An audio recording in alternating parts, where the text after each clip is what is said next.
Assalamu alaikum, family. Welcome to the Sajdah Morning Coffee Talk. Ramadan Mubarak. I've been working on my studio and it's just about together here. So you're going to see me in my studio with a few different angles. And we got another studio I'm working on over at Sajdah House as well. So just to give y'all some different scenes and different things that we want to show. This year for the Sajdah channel. So we're going to talk this morning and give some tips for us entrepreneurs during this Ramadan season. I want to talk about what it feels like in business when people think they're better than you and how you can make sure that you don't get trapped by that. And then I just kind of want to wake us up a little bit about the importance of unity and collaboration and how unity is our superpower. So don't ever forget that. So be a friend, tell a friend, and we'll be right back after a couple of short commercials and a beautiful prayer.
O Allah, guide me among those whom Thou hast guided aright, and preserve me among those whom Thou hast preserved, and befriend me among those whom Thou hast befriended.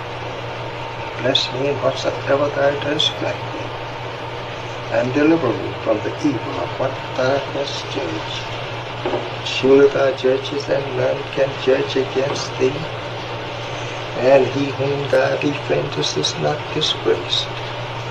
Blessed art Thou, O Lord, and exalted be Thee above what they set up besides Thee. I bear witness, nothing deserves to be served besides Thee, and I bear witness that Muhammad is Thy servant and apostle. Amen.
Assalamu alaikum, family. Welcome to the Sajdah Morning Coffee Talk. We're live from one of my Sajdah studios. I've been working on and getting it together here. I'm actually sitting on a couch that I've had forever.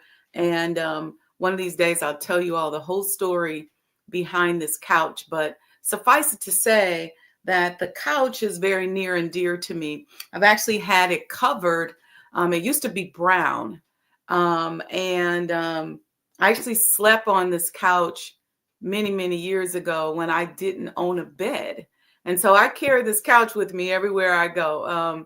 Wherever I would go to, I got to have enough space for this baby right here. But I covered it and got some custom pillows. Y'all know my signature peacocks are here. You can see this one over here. And I got some other custom pillow. It actually has a poof, like a footstool that comes with it. And this brown blanket is actually from the original couch. But I keep it back there. It doesn't quite match, but it's just all got sentimental stuff. And I got a wall sculpture up here. And when I get more of the studio together, you'll see more of that. You'll see the wall sculpture, which is here behind me. Anyway, let me get started. So welcome this morning, y'all. Ramadan Mubarak. Did y'all tune into the prayer line this morning? I actually missed it because I was getting myself organized. And this first day of Ramadan, I was just getting so much since 2:00 this morning, literally. It's like I was traveling in these different spaces. And so when I woke up, I just had to do some other things to calibrate myself. But I'm going to go back and listen to the Ummah Reflects prayer line afterwards and finish up my reading and studying for today. I absolutely love Ramadan because for me, I love the energy and the vibration of revelation. It's just something that I love since I was a little girl. When I would read about prophets or Jesus or whatever I could find, receiving revelation, somehow I tapped into the energy of it, and I just love the way it feels. And for those of you who don't know, the month of Ramadan is where we celebrate when the Holy Quran was revealed to Prophet Muhammad, peace be upon him. And during this month, I get an opportunity. This is how I look at it. I get an opportunity to just feel that revelationary space. And you all hear me talk about moving into that space of revelation all the time as a creative person, because I look at it like this. You got your intellectual capacity, which has certain boundaries. But when you get into the extraordinary and you start doing things that are beyond your intellectual capacity, it's just an energetic feeling that is just absolutely amazing. That's when you can do supernatural stuff. That's when you can do things that nobody expected you to do, things that you probably didn't even think that you could do. For me, when I can stay in that spirit for an extended period of time, it helps me to grow leaps and bounds. And so every Ramadan, I feel like I gain something new spiritually. And I also strive to work on something as well. And so I'm going to come out here a few times a week. We'll talk about different tips for those of us who are entrepreneurs during Ramadan. Because oftentimes, I'm going to hold on to this coffee today because y'all know what I normally do. I get to talking to y'all and I sit the coffee aside and it gets cold, but it's not Ramadan, right? So I can just go heat it up and give me another cup, but I got till 6:24. So anyway, another thing I do during Ramadan, of course, with the Quranic readings, I have my Holy Quran, I have my tab that I put in. But this is a book called The Secrets of Divine Love. And I read this book every Ramadan, along with my Holy Quran, because it just has so many beautiful Quranic references to love, which I enjoy. Love, unity, collaboration, it's a superpower. And it's so powerful that even if you collaborate and other people around you ain't in the same spirit, you still get blessings, because it's just one of those natural creative laws that blesses us. And then during this Ramadan season, there are things we know we need to work on. Some of us lie too much. Some of us cheat. Some of us walk around thinking we better than people, which is what we're going to talk about today. These are all things that as we clean them up, as we become conscious in our entrepreneurship, we can do business on a higher level and make more impact when we are cleaning up some of those frailties and weaknesses. See, what happens is the enemy starts to observe us and pay attention. And when they know that they got an angle on our weaknesses, then they know that that's where they could attack us. I also think I may do there's a lot of spiritual architecture in the home of the Honorable Elijah Muhammad. And so we may have some conversations about that as well. I actually was porting to a time during Alexander the Great's war against the Persian Empire yesterday. And I was reading about the Silk Road and the symbols that they took from their work on the Silk Road, one of which is the griffin. And that symbol is also in the architecture of the house. In this case, it's just the griffin head. So I just want to talk about that a little bit. We don't know for sure what all it means, but I think it's worthy of a conversation, some of those elements. So I may jump out here and do some lives on that as well. We'll just have fun during this Ramadan, just exploring and finding ways that we can look for Allah everywhere. But in that porting to the Persian Empire, I was looking at Alexander the Great, and somebody came on and called him the Great Devil. Because in 3.5 years, I think they said, he murdered something to the tune of 120,000 people. It was incredible. And I don't know why I was literally I felt like I was teleported there. And then I started going down a rabbit hole of studying it. But in meditation, it just came to me, and I started seeing the battles and things like that. And I saw the traders and the Silk Road. And so interesting stuff. So I want to share some of that. But this is a great book, Secrets of Divine Love. And it just helps you go deeper and really just identify the power of love in the Holy Quran. And I would take this on the road with me when I would travel, and just read it all the time. It's an international bestseller. I actually picked it up in a bookstore in France. It's not in French, though. It's English. And I think you all will really like it. She goes into the science of giving, which we know is a very important component during Ramadan, and the month of endless mercy and accessing the energy of mercy and prayer, and even some of the spiritual secrets of death. And it just is a very powerful book. Just a recommendation. But I read this as well. So I have to, after I finish my Quranic reading, I have to do at least one chapter in this book today. But I want to talk to us about collaboration and unity. And we've been in that spirit for a while. We have the statues that are in front of the Honorable Elijah Muhammad House that represent the 7 members of the African diaspora, the unity, the economic development. And let me say this, we have a lot of stuff that we have to work on as a people.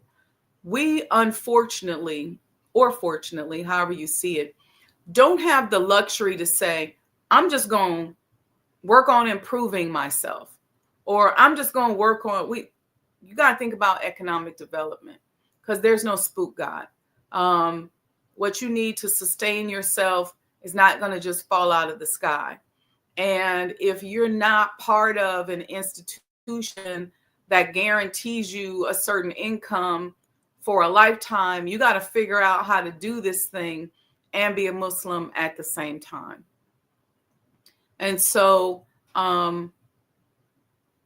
separation, doing for self, part of our instructions, and it's part of what I see beginning to develop first with us preparing our mindsets to do so. And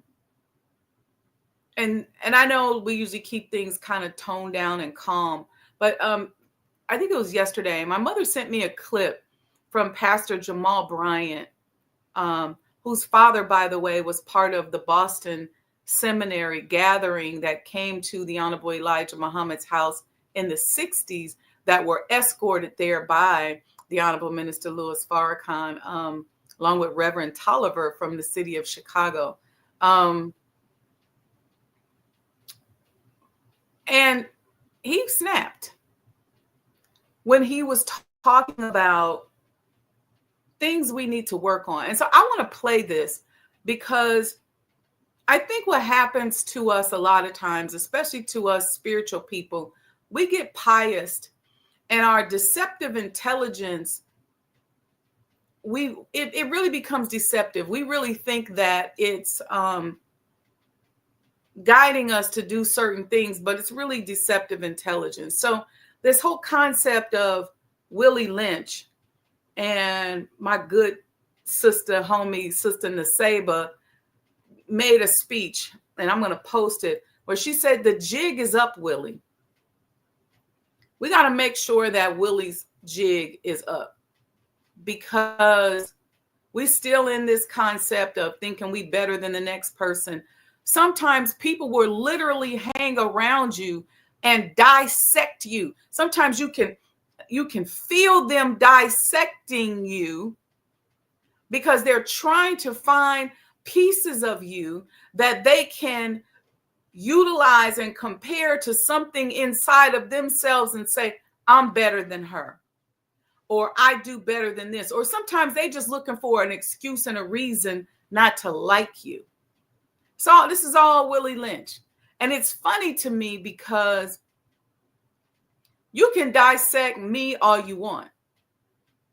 You could get mad because you don't like my scarf. You could get mad because you don't like my top. You might not like this chain I got around my neck. You might not like this zipper in my jacket. You may not like my pillows. You may not like my skin. You may look at me and go, ugh, she's human. But guess what? You can't do anything about what Allah decides to do with whom he pleases to interact with. Can't do nothing about it. And as long as you have that kind of spirit, how can Allah dwell in you and use you? How can he ensure that you're going to properly treat people right if he puts you in a certain position? How can he ensure that? How can he ensure that if you already are starting off, yeah, let me check her out so I can be better. This is what happens in the corporate world a lot. White people do it, black people do it. There's always this race for everybody to figure out how they can one-up each other. But I think Pastor Jamal Bryant did a good job at breaking this down. So I'm going to show this to you. It's a small little thing on Facebook. So just give me a thumbs up if you can hear it, okay?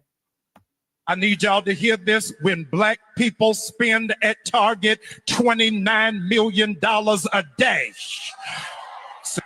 white supremacy is banking on your complacency.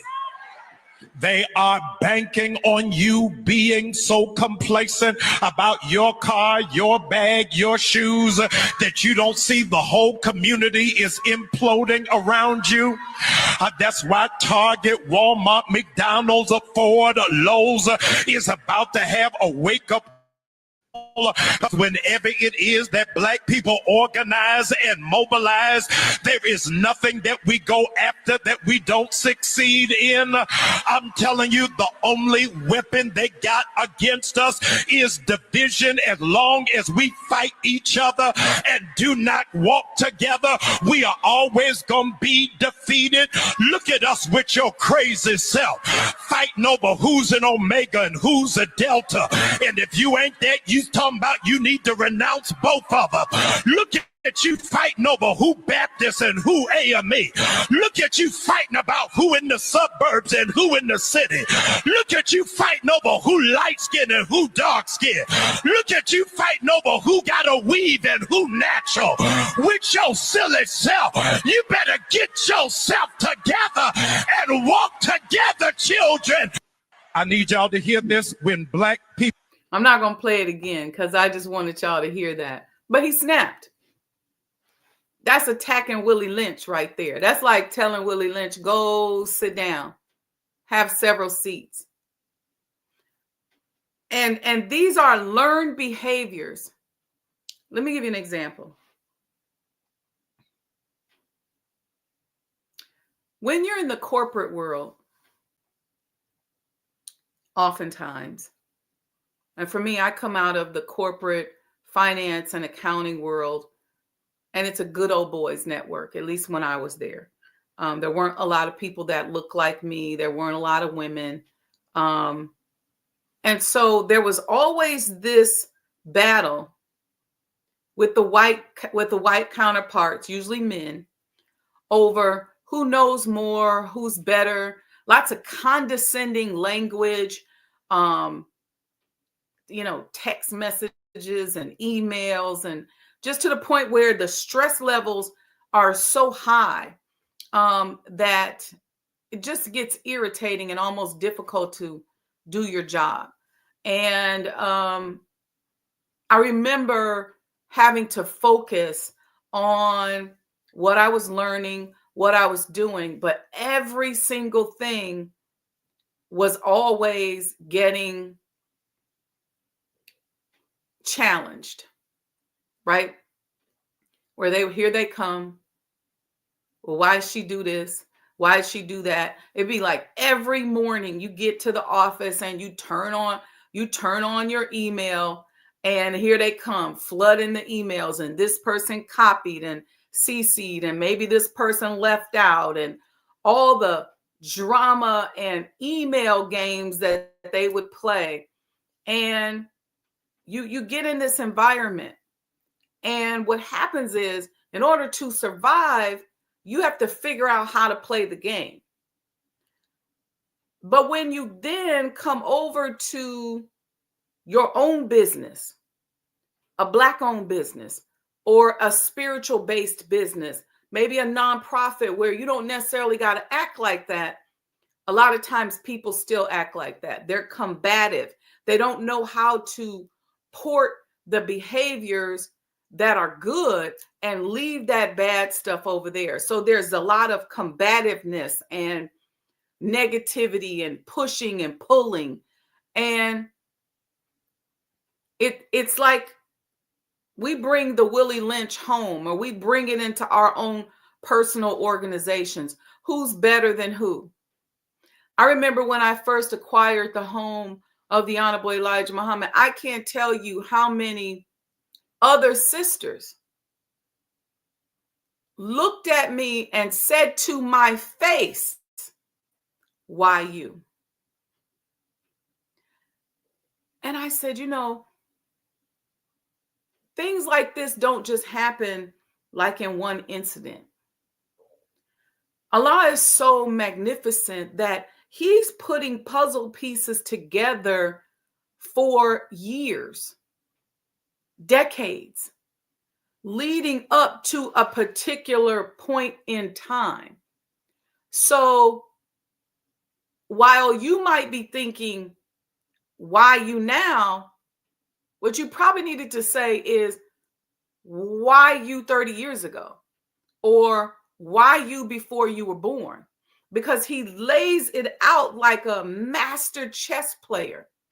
And he does it with each and every one of our lives. Whatever you're going through, whatever you've been through, wherever you are, wherever you were born, who your parents were, whatever the circumstances, are all shaping and molding you to be the person that you are today and the person that you're going to grow into, so that you can praise his name and show the world that he is God.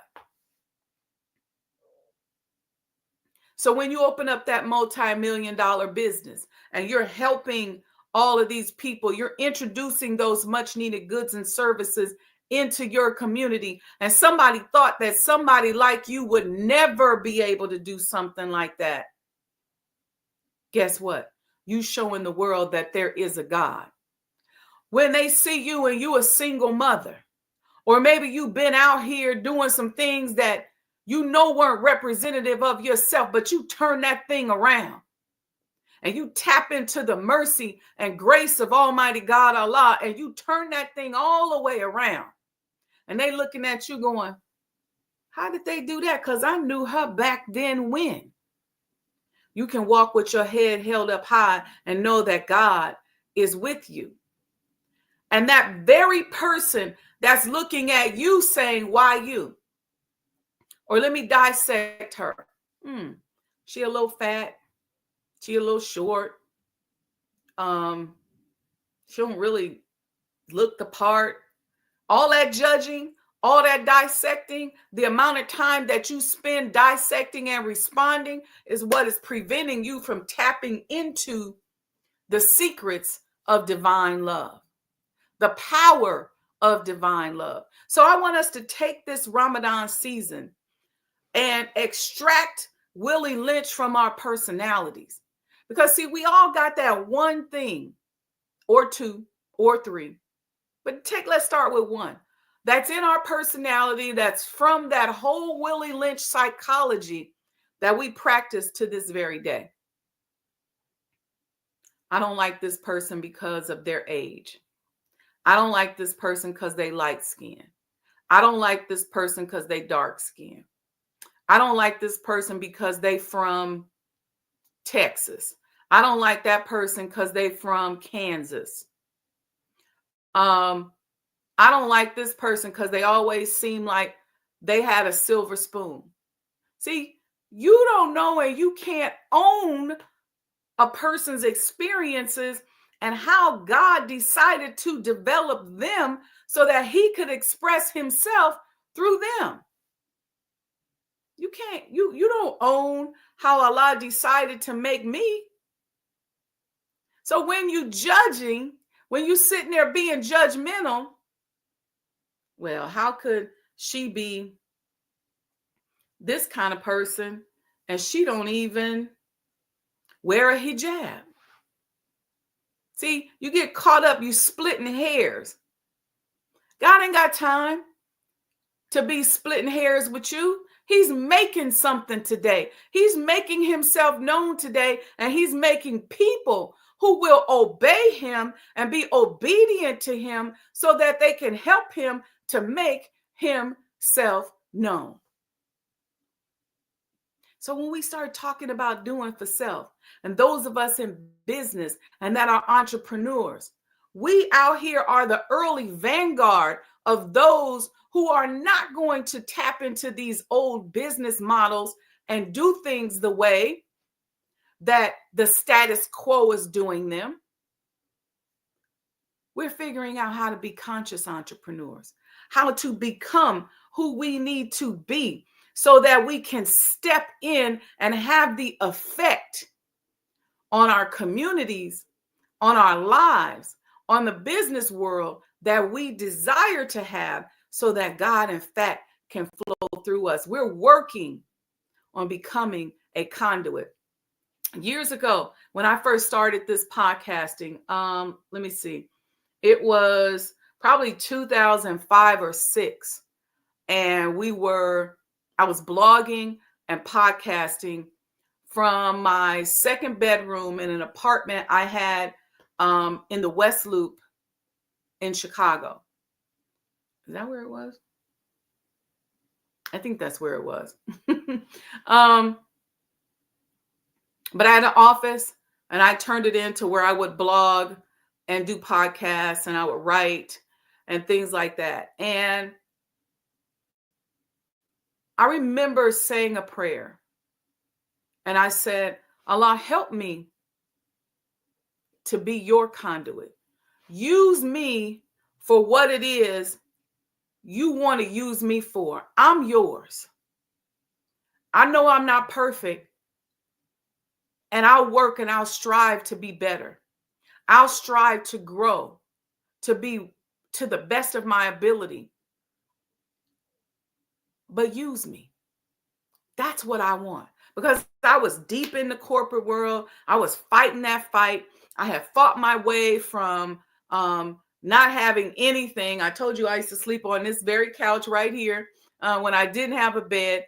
Fought my way from that. I was working in the corporate world. I was in the mid 200s, thousands a year that I was making. Most people would have been like, girl, that's good. You could chill with that. But I knew that there was more that he wanted to do with me. And I said, I submit to that. And I started that journey of consciously submitting to how he wanted to use me. And sometimes I didn't understand it. I'd be like, well, what is this? Do what? And when I tell you from that point in 2005, I started moving at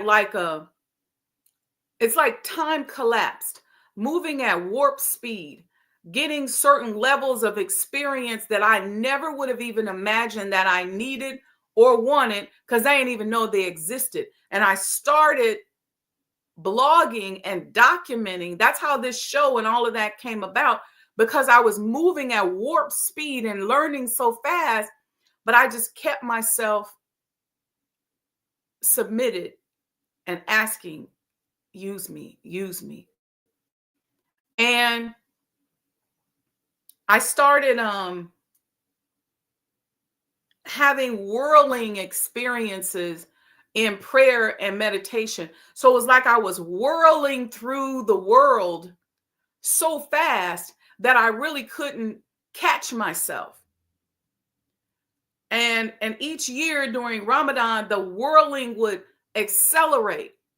And I was like, oh, what is happening here? And interesting, this Savior's Day, I sat next to Queen Afua. And before the broadcast started, we were talking. And she said to me, she said, as I'm talking to you, I can feel you whirling.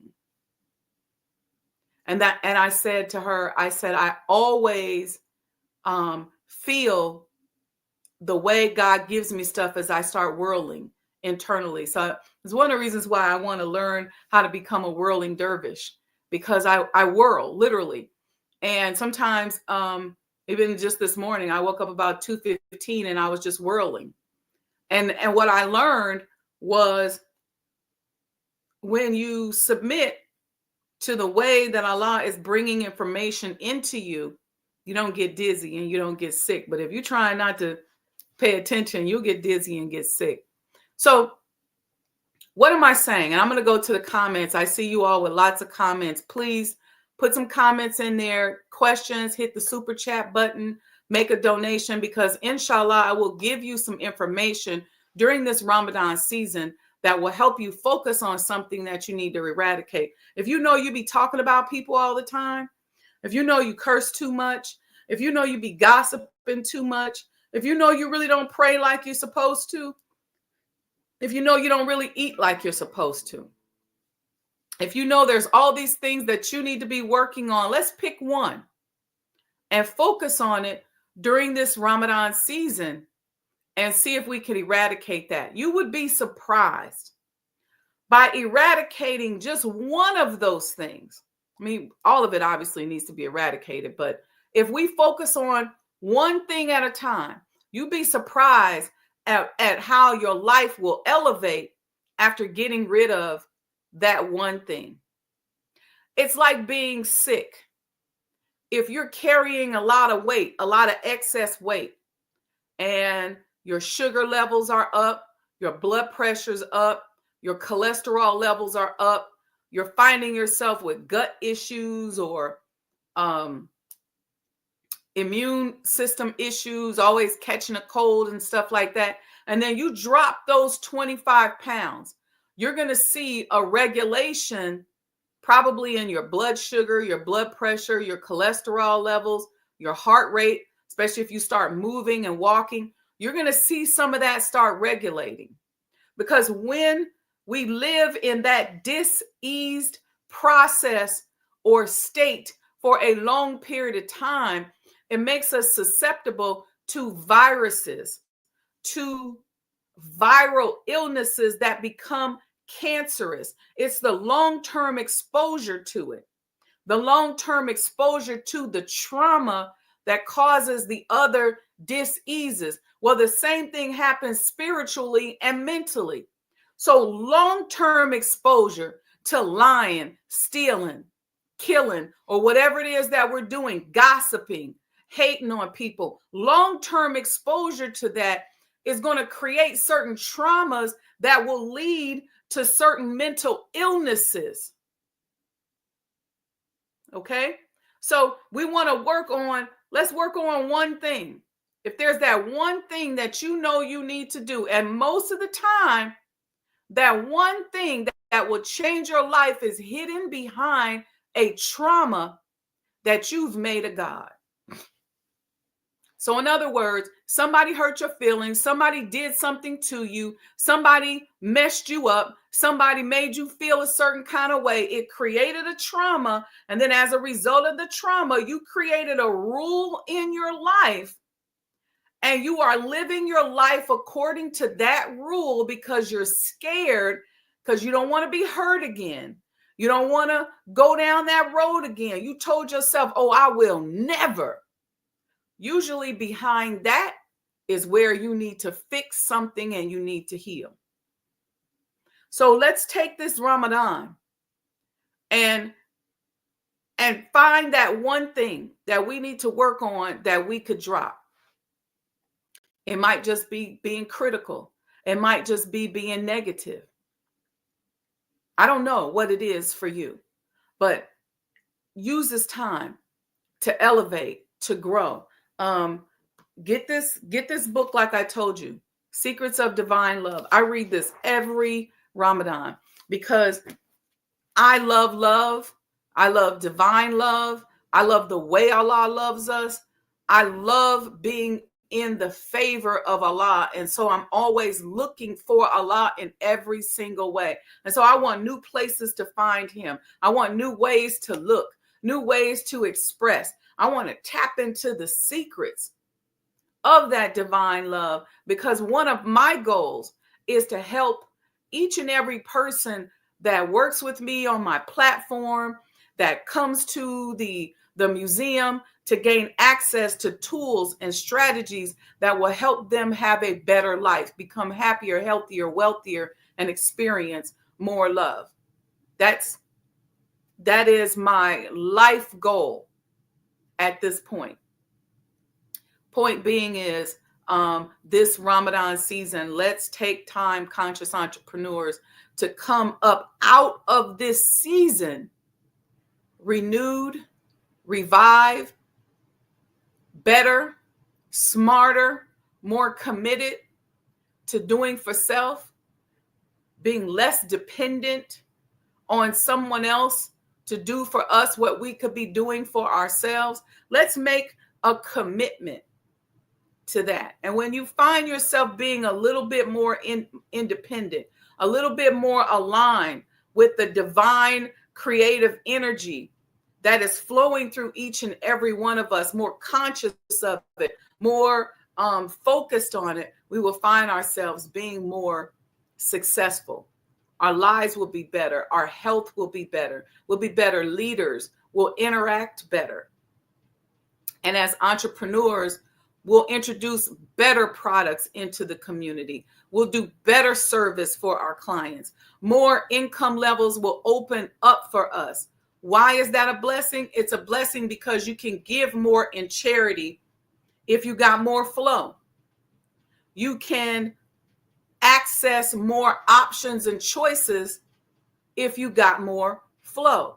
So while we're not necessarily focused, this is not a money-focused or money-driven exercise. It's a healing exercise, which we have faith will elevate and expand us as we grow and develop as those who submit to do the will of Allah. All right, let me go to these comments and see what y'all are talking about up in here. Okay, that's me saying Ramadan Mubarak. It's me talking about when people think they're better than you. Don't get caught up in it. You literally, the more sensitive you get, you can feel people dissecting you. My former business partner, my friend Jeff, Dr. Dormo, used to always say, I could feel them looking into my soul, searching my soul. And when he said that, I remember it just gave me chills. He said, I can feel them looking in my soul. He said, because I'm a dark-skinned Black man from the inner city of DC, one of 9 children from a widowed mother, and I'm a triple fellowship trained, double board certified vascular surgeon with my own clinics, my own hospital, and they looking like, how did that happen? He said, and I'm black as night. And so he said sometimes he could see people searching his soul. And I said, that's people searching your soul because they're looking for the flaw. They're trying to figure out how that happened. And I guarantee you, if you're that kind of person and you're caught up in that level of judgment, you're going to be stuck and stagnant where you at for the rest of your life. Stop that. That's Willie Lynch. Okay. Okay. Who we got here? Brother Lamont, assalamu alaikum, dear sir. Ramadan Mubarak. He says, good morning. Assalamu alaikum, Ramadan Mubarak. Ramadan Kareem and wa alaikum salam. Happy Saturday, Mom. I see Sister Kiva Muhammad waving at us. I see Servant Nasir said, peace, beloved sister. Peace to you, dear brother. Sister Kiva, we are waving back at you. Kiva said, all praises due to Allah. I think that's my cousin, Tanya Coleman there. She said, very powerful to you too, sis. Sending you lots of love, lots of energy, lots of light. Praying that Allah blesses you and covers you with his spirit. You are a powerful, powerful person. And I pray that he begins to show his power through you, even more so than he's ever done before.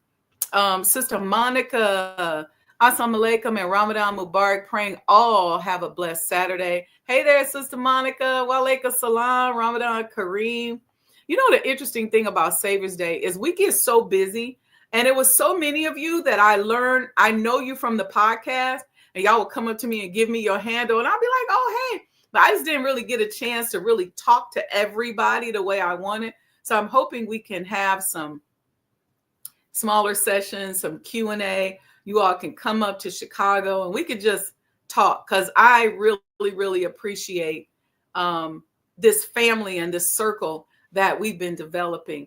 100 Black Rukel Process the Info says, many people in any religion who acknowledge the name God have not grown or not trying to grow.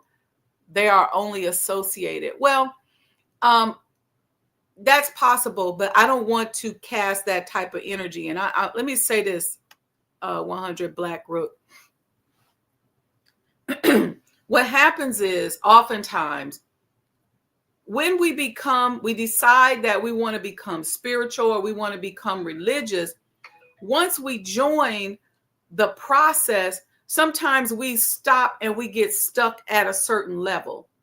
And sometimes the organization is so busy with administration and operation, it's not even pushing us out. See, we should be coming through an organization because we got to now grow and go out and build and become nation builders.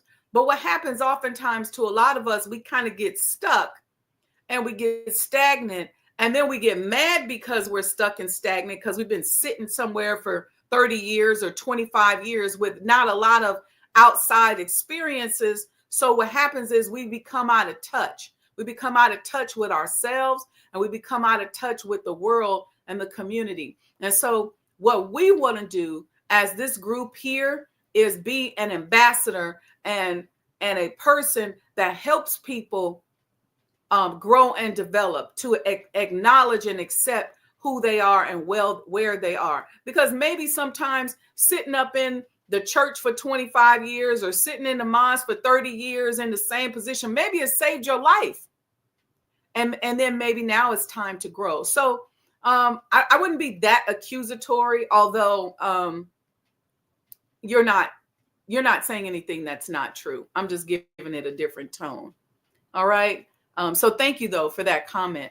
CDM says ASA, that's an acronym for Assalamu Alaikum. I appreciate your profound words of wisdom. Why not me? It is ordained. May Allah continue to bless us. Take care and peace. Thank you. Yeah, that's typical right out of the Holy Quran. Why not me? And I don't even have to go into who that is, but we find but I've had people say it to me, to my face. When we had the grand opening for the hospital, I remember people saying, "What? Why you? How you do this? Where this come up? How y'all do this?" I mean, we would talk about it all the time. And that's when Jeff said they just be looking in our soul trying to figure out why you, and it ain't that. It's about submitting to the will of Allah so that he can use you. And when he uses you, it looks miraculous. So don't stop at him showing up doing miracles for other people. Anybody who knows me in this chat, if you know me personally, I'm always pushing to see what miracles I can help explode within you. So it looks miraculous, but miraculous is just how we live our lives. We don't get shocked over that and go, "Oh, what's going on? Why me?" Nope. Ramadan Mubarak. I pray all is well. This is Anne-Marie Muhammad. I was blessed to see you in the sanctuary on Savior's Day. I viewed the address via webcast. May Allah continue to bless you. Thank you, Sister Anne-Marie. Assalamu alaikum, ma'am. Thank you for seeing me and recognizing me in the sanctuary. That's always awkward, right? Because you don't know if your clothes are right. You don't know if you're looking quite right. And sometimes the way the chairs sit, you might be slumped down or up this way, but I've learned to just be like, okay, it is what it is. I'm just gonna sit here the best way I am. Because if I'm trying to get into the spirit of the lecture, I can't worry about it. But thank you for that. Brother Robert 11X Minor says, ASA Ramadan Mubarak. Wa alaikum salam and Ramadan Kareem to you too. Sister Alita says, Ramadan Mubarak. Ramadan Kareem to you, Sister Alita. Shout out to my sister. Amina Muhammad says, ASA watching with you. Ramadan Mubarak. Wa alaikum salam. Ramadan Kareem. I don't know which Amina that is. Put your city in there, Amina. So I know so many Aminas and Aminas. Christine Taylor is here, says Ramadan Mubarak, family. RJ Funches says, Wa alaikum salam. Assalamu alaikum. I'm saying wa alaikum salam. Ramadan Mubarak, family. So thank you. Any questions or comments on what we talked about? Anything you want to discuss during Ramadan for entrepreneurs? I want to give us some tips. If you are working in an office and maybe the office, Crow, Brother Munir's wife. Yes. Okay. Assalamu alaikum, sis. Welcome. Happy Savior's Day. All of that. Thank you so much. And thank you to our Crow family who's always so supportive. I was on the show, what is it, about 3 weeks ago, sis? Thank you. And then I think Brother Mandine said he kept playing it over and over again. So I'm really grateful for that. It's nothing like your own media, right? Anything you all want to talk about? I was going to say, if you're in an office setting, for example, and this used to happen to me, where you're in an office setting, you may not have a place where you can go and pray. There may not be a room that you can do that. If you're in a cubicle, and whether or not you feel comfortable, excuse me, or safe, or if it's clean for you to pray, what you can do is take those moments and sit there at your cubicle. And sometimes I would take myself mentally through the prayer by closing my eyes. For me, I worked as a consultant in corporate, and sometimes when you're a consultant, excuse me, they find any little place for you to sit. You might be like in the corner. You might be sharing a cube with another person. Sometimes you're in a conference room. Sometimes they're really nice to you and give you a nice office. It just depends, right? And there's been times where I've been in a small cubicle when there's like 3 of us in there. And I would just take that time. And I would say to people, hey, this is the time I pray. And if I couldn't find a conference room and there was nowhere where I could, go and pray, I would just sit there quietly. And I walk myself through my rakas and go through it. And, maybe I got some verses of the Holy Quran on my phone. That's a great way to do it, or on my iPad where I could whip it out. And then a lot of times at other points in time throughout the day, if I was getting ready to go into a meeting or dealing with something that was challenging, I would go and do a 5-minute prayer and meditation just to recalibrate myself, and constantly staying in communication with Allah, saying, Allah, remove from me anything that's around me, because I know you have me here for a reason. I know that I'm learning what I need to learn on this job, at this opportunity, for a reason. I'm here for a reason. Help me to not be distracted by all of whether it's the Willie Lynch stuff, the racism, the sexism, and all this other crap that's going on, or it's just hurt people who want to hurt people. Help me to rise above that so that I can learn whatever it is that you want me to learn. If you want me to learn about that, then help me see it so I can get it and I can learn. So using those kind of techniques, even when there would be problems that we are trying to solve on a job. And most of the time, if as a consultant, we're the problem solvers. So whether there's a merger, an acquisition, this is why I can help you with your businesses and help you to develop and grow. We may have to jump in and do another quick business model, and your skills got to be on point. You got to be moving fast, because you may not have a lot of time to be going through the steps. Problem solving. I say, Allah, give me the answer. I know that there's nothing that I need to know that you don't know. So give me access to it. Give me clues, and just staying clear and open. When I started going into business for myself, literally, Allah, I know what I'm asking you for is small in comparison to what you have and what you own. Help me to be the person that I need to be so that I can walk into what I need, so I can expand my ability to do your will. See, always praying to become, be, and it is, I am. Always praying to become who I need to be, to grow into my blessings, to grow into my gift, to grow into what you desire to give me as a result of you deciding that you was going to show up on the planet Earth in this form and express yourself in this way. So always asking to be, to grow. Who do I need to be? That's the reason why I don't judge people. I don't compete against people. I don't walk around trying to act like I'm better than people. I don't even sit next to you and go, let me see something. Let me see what's up with her. Let me look at her shoes. Let me look at this and let me criticize her life and make a comparison. You rarely, if you know me, will hear me have that conversation. You rarely, if you know me, will hear me say, man, I can't believe what's wrong with them. What's their problem? I don't do that. Why? Because I'm too busy trying to figure out who I need to be so I can get to that next level and the next level and the next level and the next level. Okay, Allah, who do I need to be? Because you present me with a challenge, or this person is acting like this or that. Or look, I really care about this person, but they don't like me. So how do I get through this trial? And I don't know why they're attacking me, whatever it is, because sometimes people just be crazy. They just decide that they're going to attack you. Ain't no mercy, ain't no grace. And so I just say, who do I need to be to win, to overcome? You can't touch me as long as I'm in line with my Father. So those kind of things.